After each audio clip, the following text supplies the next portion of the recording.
नमस्कार, मैं हूं विवेक मिश्र। आप देख रहे हैं पीसीसी लाइव संवाद। उत्तर प्रदेश में शिक्षकों का एक ऐसा संगठन है, एक ऐसी टीम है जो किसी भी विपरीत परिस्थिति में जब किसी शिक्षक के साथ कोई कैजुअलिटी होती है तो उनके परिवार को बड़ा आर्थिक मदद करते हैं। आज हमारे साथ टीचर सेल्फ केयर टीम के जिला संयोजक बस्ती के प्रमोद कुमार ओझा जी हैं। इनसे बात करेंगे और जानेंगे किस तरीके से पूरी टीम काम कर रही है, अब तक कितने शिक्षक इससे जुड़ चुके हैं, उनके परिवार कितने लोगों को लाभ मिला है और कैसे ये जो टीम है वो पूरे प्रदेश में काम कर रही है।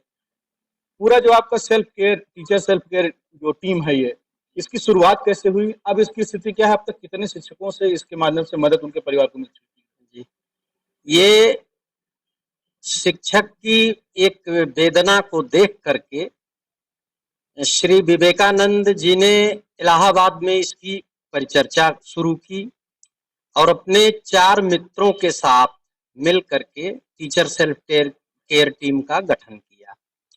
ये पहले हमारे पास उतने संसाधन नहीं थे, तो हम लोग गूगल फॉर्म के थ्रू और व्हाट्सएप के जरिए, टेलीग्राम के जरिए सूचनाएं प्रसारित करते थे कि हमारी टीम से जुड़िए।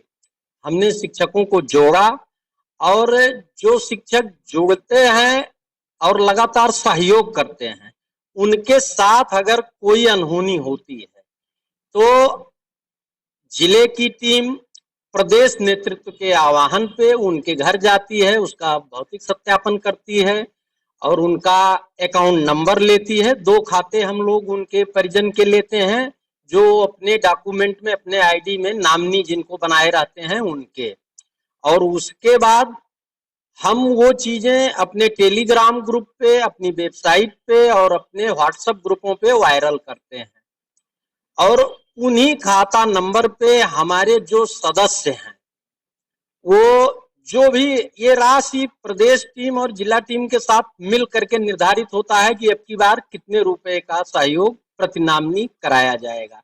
जैसे कि वर्तमान में अभी जो कल सहयोग समाप्त हुआ है उसमें 30 रुपए निर्धारित था। उस 30 रुपए से हमने 6 परिवारों को लगभग 60 लाख रुपए डोनेट किए अभी तक। क्योंकि इसकी स्थापना 2020 में हुई थी, 26 जुलाई 2020 में टीएससीटी की स्थापना हुई। आज हमारे लगभग 3.5 साल के समय में हमने 155 परिवारों को 45 करोड़ रुपए डोनेट किए हैं। अभी इस महीने जो डोनेशन था वो लगभग 3 करोड़ 60 लाख का डोनेशन इस माह मात्र हुआ। अच्छा, इसमें जुड़ने का तरीका क्या है? इसमें जुड़ने के तरीके जो हैं, या तो आप गूगल पे जाइए, टीएससीटी यूपी लिखिए, मात्र आपको गूगल इंजन पे टीएससीटी यूपी लिखेंगे, पहला इंटरफेस खुल के जो आएगा, पहली नीली लाइन को क्लिक करेंगे तो आगे जो खुलेगा वहां आपको दिखेगा कि रजिस्ट्रेशन और लॉगिन 2 ऑप्शन मिलेंगे। आप उस रजिस्ट्रेशन के ऑप्शन पे क्लिक करेंगे, फिर उसको स्क्रीन को थोड़ा सा ऊपर खिसकाएंगे तो नीचे आपकी सारी जानकारी मिली रहेगी, उसको आपको भर देना है और भर के फिर नीचे रजिस्टर कर देना है। इसकी कोई फीस निर्धारित है? कोई यह निःशुल्क है, कोई फीस निर्धारित नहीं है। स्वेच्छा से जो लोग चाहते हैं वो व्यवस्था शुल्क एक स्वेच्छा से रखा गया है, वो है आपके लिए ना तो अनिवार्य है और ना ही उससे आपकी सदस्यता पे कोई असर पड़ता है। एक सबसे अहम सवाल इसमें है कि आपके विभाग के कौन कौन से लोग इसमें जुड़ सकते हैं? जैसे अनुदेशक हो गए, शिक्षा मित्र हो गए, जैसे आप लोग अध्यापक हैं, पूर्णतः आप सरकार के अंग हैं, लेकिन और उसमें विद्यालय में देखा जाए तो रसोईया काम करते हैं, अनुदेशक हैं और तमाम लोग इसमें जुड़ रहते हैं, तो किन किन लोगों के लिए है? शुरुआत में हम लोगों ने परिषदीय विद्यालयों के अध्यापकों और इंटर कॉलेजों के अध्यापकों के लिए रखा गया था, लेकिन निरंतर मांग उठती रही कि शिक्षा मित्र, अनुदेशक और अनुचर, इन लोगों को भी शामिल किया जाए।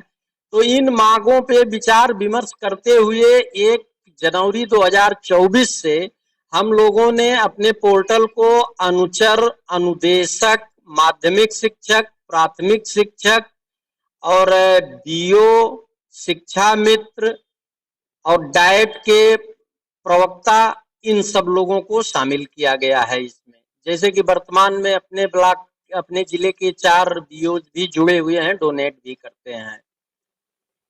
तो आगे और क्या तैयारी है, इसकी संख्या कैसे और बढ़े, और जो लोग छूटे हैं उनको जोड़ने का प्रयास किया जा रहा है? अब लगातार हम लोग लोगों के बीच में जाते हैं और अपनी बात रखते हैं, क्योंकि हमारी टीम का एक उसूल है, नियम है कि हम आपको केवल बताएंगे, आपसे जबरदस्ती नहीं कहेंगे कि आप आ गए हैं तो लाइए आपको जोड़ दें। हम आप तक अपनी सूचना देंगे, अपनी पारदर्शिता देंगे।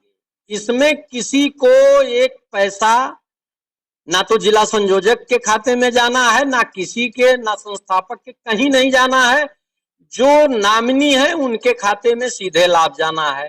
हम लोग ऐसा कहते हैं लोगों से, और लोग उस पर जो विश्वास करते हैं। लगभग 2 लाख हमारे सक्रिय सदस्य हैं वर्तमान समय में, और लगातार हर महीने 20,000 25,000 लोग जुड़ रहे हैं। तो ऐसी कोई बात नहीं है कि किसी को बाध्य नहीं करते हैं, लेकिन जिनको अच्छा लगता है वो जुड़ते हैं। इसमें नामिनी का क्राइटेरिया क्या आप लोगों ने, जैसे मान किसी शिक्षक या किसी जो लोग इसमें जुड़े हैं, मान उनकी शादी नहीं हुई है और दुर्भाग्य से उनके माता पिता भी नहीं है, तो नामिनी कैसे डिसाइड करते हैं? या जो पैसा आप लोग उपलब्ध कराते हैं मदद, उसका कितना सदुपयोग हो रहा है, उसकी कोई मॉनिटरिंग होती है? देखिए, नामिनी आपको जो सदस्य बनेगा नामिनी वही लिखेगा। वो किसी को भी नामिनी बना सकता है, वो उसका निजी मामला है, उसमें हमारा हस्तक्षेप नहीं है। लेकिन धनराशि जिनको डोनेट होती है, जैसे मान लीजिए किसी का निधन हुआ और उसके खाते में 60 लाख रुपया गया, तो अगर बच्चे जुवेनाइल कंडीशन में हैं तो संस्था उस जिले के संयोजक से या उस जिले के पदाधिकारियों से स्ट्रिक्टली यह निर्देश देती है कि जो बच्चे अवयस्क हैं उनके नाम से कम 10 लाख रुपए पर चाइल्ड उसको फिक्स कर दें, उन बच्चों के नाम से।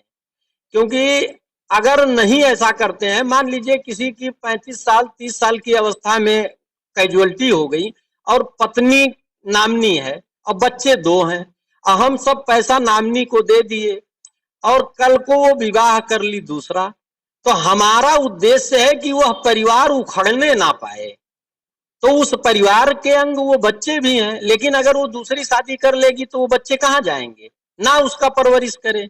इसलिए हम इस चीज के लिए उनसे बाध्य करते हैं। अगर बच्चे नहीं भी हैं और उस जो मृतक है शिक्षक हमारा जो कर्मचारी, उसके माता पिता अगर उसके आश्रित हैं और वो उसकी पत्नी जाना चाहे, तो माता पिता की भी जिम्मेदारी उसी की थी, वो कैसे डिसाइड करते हैं? अब उस मामले पे जैसे परिस्थितियां देख करके, कि कुछ मामलों में होता है कि एक अकाउंट पिता का जारी हो गया, एक उसका जो है पत्नी का, लेकिन उसमें अगर पिता नामिनी नहीं बना है तो रजिस्ट्रेशन करते समय तो सारी धनराशि पत्नी के ही हाथ में जाएगा। ये सदस्य के ऊपर निर्भर है और उसको ये निर्धारित करना चाहिए कि मेरे ना रहने पे मेरे माँ बाप के लिए क्या स्थिति हो। चूंकि बाइलाज में हम लोगों की ये व्यवस्था है। फिलहाल आज ये प्रश्न आपने उठाया है तो इसका भी हम लोग इस चीज को हम प्रयास करेंगे कि इसमें शामिल करें। आपने बहुत अच्छा प्रश्न उठाया है और हो सकता है कि यह चीज हम लोगों के दिमाग में ना आई हो, लेकिन इस पे हम बृहद चर्चा करके और नए नियम लाने का प्रयास किया जाएगा। एक आखिरी सवाल, ये मदद करने से पहले क्या उस शिक्षक की या उस परिवार की आर्थिक संपन्नता का कोई मानक है टीम में? कोई मानक नहीं है। वो अगर दान कर रहा है लगातार तो उसको मिलेगा। उसकी संपन्नता विपन्नता से संस्था का कोई लेना देना नहीं है। वो वैलिड मेंबर है हमारी टीम का, तो उसको सहयोग किया जाएगा। कहीं तो देखिए, ये थे टीचर सेल्फ केयर टीम के जिला संयोजक प्रमोद कुमार ओझा जी। इन्होंने इस पूरे टीम के बारे में, कैसे टीम काम करती है, कितने लोगों को अब तक इससे, कितने परिवारों को जो आर्थिक लाभ है वो दिया गया है और आगे क्या कुछ इनकी प्लानिंग है उसके बारे में बताया। बस्ती से संतोष के साथ विवेक कुमार मिश्र।